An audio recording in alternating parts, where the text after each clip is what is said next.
Hello guys, അപ്പോൾ നമ്മുടെ ഇന്നത്തെ പരിപാടി എന്താണെന്ന് വെച്ചാൽ ഇന്നാണ് നമ്മുടെ പറപ്പുകാവ് വേലപ്പുരം. അപ്പം ഞങ്ങളെല്ലാവരും കൂടി പൂരത്തിന് പോകാൻ കേട്ടോ. അപ്പോൾ ഞങ്ങളുടെ അവിടെ നിന്ന് 2.5 കിലോമീറ്റർ ഉണ്ട് കേട്ടോ അമ്പലത്തിലേക്ക്. അപ്പോൾ പകുതി വരെ അച്ഛൻ കൊണ്ടാക്കി, പിന്നെ ഞങ്ങൾ നടന്നു പോകാൻ കേട്ടോ ചെയ്തത്. അപ്പോൾ 6:30 മുതലായിരുന്നു കേട്ടോ അമ്പലത്തിലേക്ക് പരിപാടികൾ കയറുന്ന സമയം. അപ്പോൾ ഞങ്ങൾ പകുതി എത്തുമ്പോഴേക്ക് തന്നെ ഓരോരോ പരിപാടികൾ കഴിഞ്ഞ് തിരിച്ചു പോയിട്ടുണ്ടായിരുന്നു. എന്നാലും 10-20 ടീമുള്ള കാരണം 9 മണി വരെയൊക്കെ പരിപാടി ഉണ്ടായിരുന്നു. അപ്പോൾ അവിടെ നടന്ന് കൊറിയനെ കണ്ട് പേടിച്ചിട്ടാണ് ടൗണിൽ കറിയുന്നത്.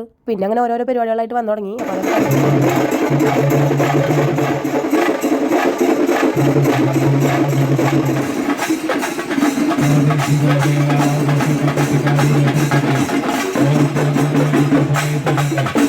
പിന്നെ എന്നെ കൂടെ പഠിച്ചിരുന്ന എൻ്റെ ഫ്രണ്ട്സിനൊക്കെ കണ്ടു കേട്ടോ. പിന്നെ ഫ്രണ്ടിൻ്റെ ഉണ്ണിയൊക്കെ ഉണ്ടായിരുന്നു. അപ്പോൾ എല്ലാവരും കാണാൻ പറ്റിയിട്ടാ പൂരപ്പറമ്പിൽ പോയപ്പോൾ.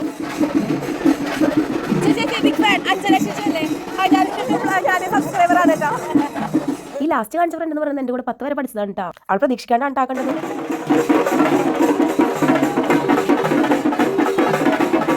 അങ്ങനെ എല്ലാ പരിപാടിയും കയറി കഴിഞ്ഞപ്പോൾ ഞങ്ങൾ അങ്ങനെ ഐസ്ക്രീമൊക്കെ കഴിച്ചു. അതുപോലെ തന്നെ പിള്ളേർക്ക് എന്തൊക്കെയോ സാധനങ്ങൾ മേടിക്കണം എന്നൊക്കെ പറഞ്ഞിട്ട് അതൊക്കെ മേടിച്ചു കേട്ടോ. അപ്പോഴാണ് ലാസ്റ്റ് പോകുന്ന സമയത്താണ് പിന്നെ നമ്മുടെ കസിൻസിനൊക്കെ കണ്ടത് കേട്ടോ. പിന്നെ അവരായിട്ട് കുറച്ച് നേരം കറങ്ങിയിട്ടൊക്കെ അങ്ങനെ തിരിച്ച് വീട്ടിലേക്ക് പോരുകയാണ് ചെയ്തത് കേട്ടോ. ഇനി നാളെ ആനപ്പൂരത്തിൻ്റെ വിശേഷങ്ങളൊക്കെ ആയിട്ട് വരാം കേട്ടോ.